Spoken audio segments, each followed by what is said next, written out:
गृहलक्ष्मी की प्रतिष्ठा डे 7। अपनी पत्नी से मधुर वाणी में बोलिए। आपके मुंह पर मधुर मुस्कान हो, हृदय में सच्चा निष्कपट प्रेम हो, वचनों में नम्रता, मृदुलता, सरलता और प्यार हो। स्मरण रखिए, स्त्रियों का अहम बड़ा तेज होता है। वे स्वाभिमानी, आत्माभिमानी होती है। तनिक सी अशिष्टता या फूहड़पन से क्रुद्ध होकर आपके संबंध में घृणित धारणाएं बना लेती हैं। उनकी छोटी मोटी मांगों या फरमाइशों की अवहेलना या अवज्ञा न करें। इसमें बड़े सावधान रहे। जो स्त्री एक छोटे से उपहार से प्रसन्न होकर आपकी दास्ता और गुलामी करने को प्रस्तुत रहती है, उसके लिए सब कुछ करना चाहिए। अतः पत्नी का आदर करें। उसके संबंध में कभी कोई अपमान सूचक बातें मुंह से न निकाले और उनकी उपस्थिति में या अनुपस्थिति में या उनकी हंसी न करें।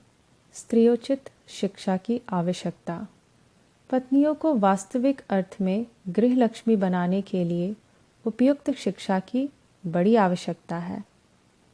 शिक्षा के प्रभाव से ही मनुष्य का मस्तिष्क और मन विकसित होता है और वह अपने कर्तव्यों को पूरा करने योग्य बन सकता है। जीवन संघर्ष में पुरुषों की अपेक्षा स्त्रियों का संपर्क अधिक होता है। पुरुष का काम तो कमाई के क्षेत्र तक ही सीमित है, लेकिन स्त्रियां तो समाज का निर्माण करती है। इसलिए यदि स्त्रियों की वास्तविक शिक्षा न हुई तो समाज में अशांति का वातावरण फैलना स्वाभाविक है। इसलिए पुरुषों की शिक्षा की अपेक्षा स्त्रियों की शिक्षा का महत्व अधिक है। नारी को यदि रमणी बनाना हो तो कल्पना मूलक शिक्षा की आवश्यकता है, लेकिन नारी को चरम लक्ष्य माँ बनाना है। नारी समाज की निर्माता है। समाज में भाई, पिता, पुत्र और बहन, पत्नी, पुत्री रहते हैं। इसलिए घर में रहते हुए इन सबके यथा योग्य निर्माण का काम नारी को करना है, क्योंकि ये सब ही आगे जाकर समाज के सदस्य बनेंगे और समाज संगठन में इनका व्यापक हाथ रहेगा। इसलिए यदि उनमें पिता, पुत्र, भाई, बहन, माँ और पत्नी की कर्तव्य मूलक भावना जागृत होगी तो यह दुनिया थोड़े दिनों में ही नंदनवन बनकर चारों ओर शांति की प्रवाह प्रवाहित कर सकेगी। बालपन की जिंदगी पराश्रित जिंदगी होती है। इसमें उसके सिर पर किसी प्रकार की जिम्मेदारी नहीं होती। यहाँ तक कि खाना और खेलना यही दो काम रहते हैं। लेकिन जीवन में बालपन ही नहीं रहता, जवानी भी आती है और बुढ़ापा भी आता है। ऐसा समय भी आता है जबकि जीवन की शक्तियाँ विकसित होती हैं और जवाब भी दे जाती है।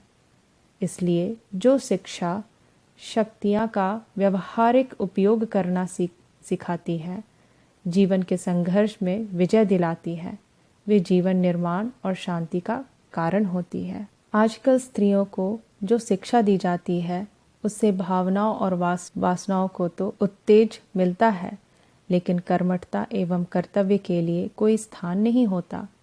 इसका परिणाम यह निकल रहा है कि पढ़ी लिखी लड़कियां स्कूल तथा कॉलेजों से एक इस प्रकार के कल्पनामय जगत को लेकर बाहर आती हैं जिसका निर्माण करना उन्हें नहीं सिखाया गया है। जिन्हें यदि कुछ सिखाया गया है तो उपभोग करना। बिना निर्माण किए उपभोग के लिए स्थान ही कहाँ हो सकता है, लेकिन उन्हें इसका ज्ञान ही नहीं होता। परसी हुई पत्तल पर खाने की कल्पना के कारण जब उन्हें वह नहीं मिलती तो वे बौखला उठती है और अपनी जिम्मेदारियों से बचती हुई अपने लिए दुखों की अजेय सुदृढ़ दीवार खड़ी कर लेती है। अनेक शिक्षित स्त्रियां विवाह बंधन से बचना चाहती हैं। विवाह को वे पुरुष के अधीन होना मानती है, जबकि किसी के अधीन होकर रहना उन्हें सिखाया ही नहीं जाता। लेकिन भारतीय वातावरण में बिना विवाह किए रहना संभव नहीं है। इसलिए जबरदस्ती विवाह के फंदे में फंस जाने के कारण जीवन भर उनमें छटपटाहट भरी रहती है। आनंद के स्रोत विवाहित जीवन को वे दुख से भर डालती है और जिस घर को स्वर्ग बनाकर जहाँ अपना साम्राज्य स्थापित करना चाहिए, वहाँ कल्पना जगत में विचरण करने के कारण उस घर को नरक बना देती है। साथ ही जीवन भर तड़फते अपनी जीवन लीला समाप्त कर डालती है।